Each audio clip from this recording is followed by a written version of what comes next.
And then I said to him, what are the ultimate goals here? He said, the ultimate goal is to get everybody in this world chipped with the RFID chip, and have all money be on those chips and everything on those chips.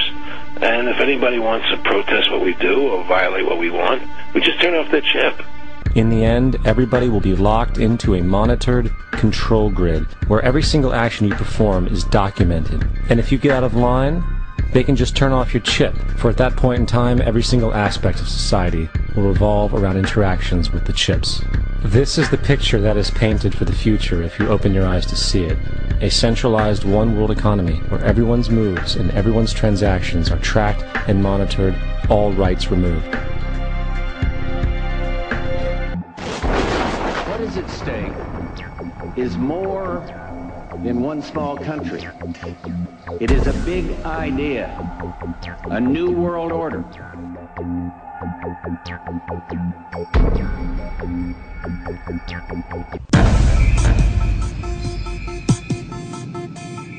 Okay, let's do it. On the back of the dollar bill, you'll see the symbol on the left-hand side of the bill, which is annuit coeptus, which means our enterprise is now a success, or our enterprise is crowned with success. Annuit coeptus. So you're saying, fine, so you have an enterprise and it's now crowned with success. What enterprise are you talking about? Novus ordo seclorum. Novus is novus, meaning new. Ordo is order, and seclorum is where we get the word secular, meaning the world. So it's new order of the world, the new world order. George Bush's new world order is now a success. We can exclusively reveal that George Bush Sr.'s occult name is Magog, which is the name of the evil army commanded by Satan to visit Earth and destroy the kingdom of Christ.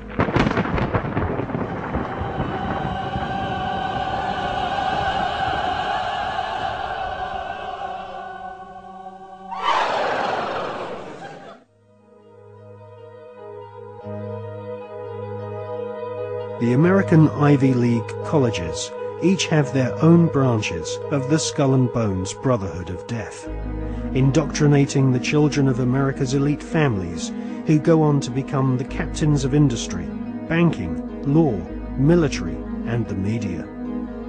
The epicenter of this elite cabal is Yale University. The last 3 presidents attended Yale, as did the terrorist expert Paul Bremer III, who governs Iraq for the Bush-Cheney Skull and Bones elite. Members of the Anglo-American Illuminati network also share the same philosophy. They believe in a single, all-powerful superstate, which is governed by a single world leader. If the Illuminati were successful, and their dream would come true, it would be a virtual hell on earth. That is what the New World Order is all about. It's a living hell. It's Orwell's worst dream and nightmare.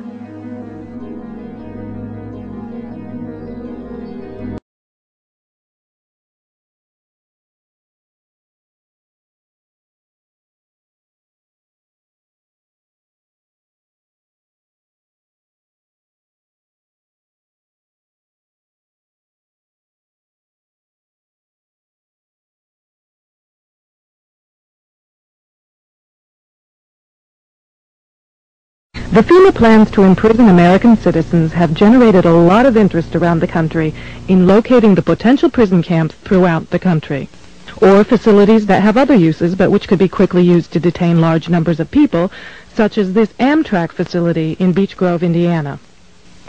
All of these apparent security measures are particularly unusual here, because this is a very low crime area, and this facility is nothing but an old train repair station with nothing in it worth stealing. In this portion of the parking lot is a brick building, suitable for processing, next to a gate that leads right out to the railroad tracks, and all of this is contained inside a fully fenced area, now 3 layers deep in fencing at this point. This U.S. Air Force train indicates federal and military involvement.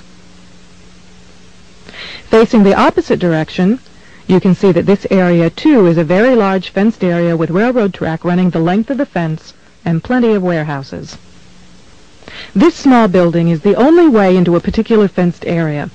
Inside this building, we see more of the motion-activated detectors, electronic turnstiles, and prison bars. Outside this building is fencing and a cattle run section of fence, all topped by barbed wire, pointing inward, not to keep people out, but to keep people in. On the other side of the building, you'll see signs that say Red Zone, right up next to the railroad tracks that run the length of the fenced area. Next to the Red Zone sign, you can see closely numbered markers on the fences that are too closely spaced to be parking markers, just as if they plan to have people line up to board the trains. Looking around, you can get an idea of how huge this place is and how many people it could contain in its fenced-in area. In yet another fenced area, we see a large warehouse building at the end, with the electronic turnstiles in front of it.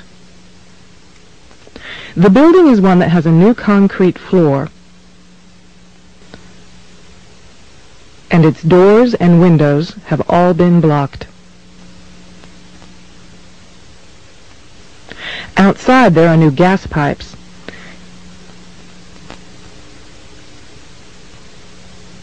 Even as we were filming, a black helicopter flew over us, observing what we were doing, which has happened many times when we have been at the facility.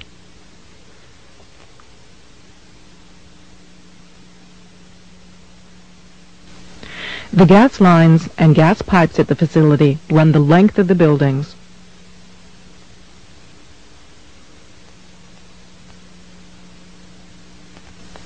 And come out at some very, very large, brand new furnaces that have been installed at the buildings throughout the facility. Consider that in a few years, perhaps a few months or days, thou will become rottenness and worms. All must come to an end, and if when you die your soul is lost, all is lost for you. St. Bernard says, "Look on the sins of youth and blush. Look on the sins of manhood and weep. Look on the present disorders of thy life, and tremble and amend.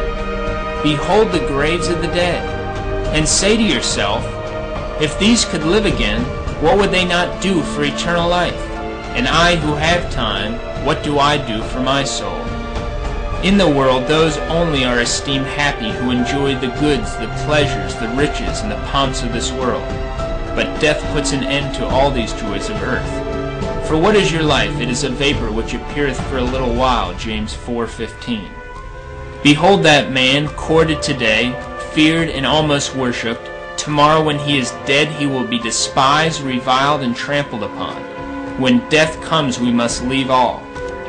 When the body is laid in the grave, the flesh falls off, and behold his skeleton can no longer be distinguished from the other skeletons.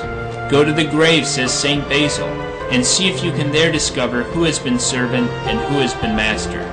On this earth men are born unequal, but after death all become equal. That which has happened to your forefathers will happen also to you. They have inhabited your home.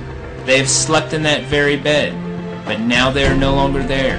The same will happen to you. All know that they must die, but many are deceived by picturing to themselves death at such a distance, as if it could never come near them. It is appointed unto men once to die, Hebrews 9:27. The sense of death is written against all men.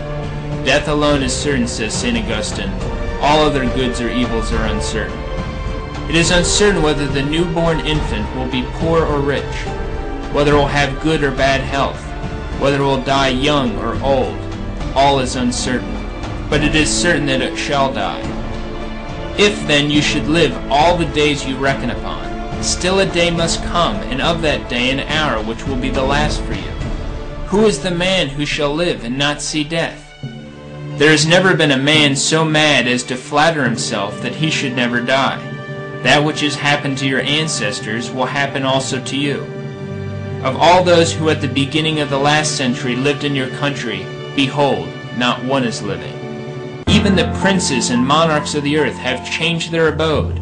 Nothing remains of them but a marble mausoleum with a grand inscription, which now only serves to teach us that all that is left of the great ones of this world is a little dust enclosed in a tomb. It is appointed, it is then certain that we are all condemned to death, and every step we take brings us nearer to death. As your name has been one day registered in the book of baptism, so will one day be registered in the book of death. As you now speak of your forefathers, the blessed memory of my father, of my uncle, of my brother, so will your successors also say of you. As you have heard the bell toll for others, so will others hear it toll for you. Look then at the corpses, each of which says to you, yesterday for me, today for thee. The same is said to you by the portraits of your deceased relations, their beds, the clothes they have left behind them. In every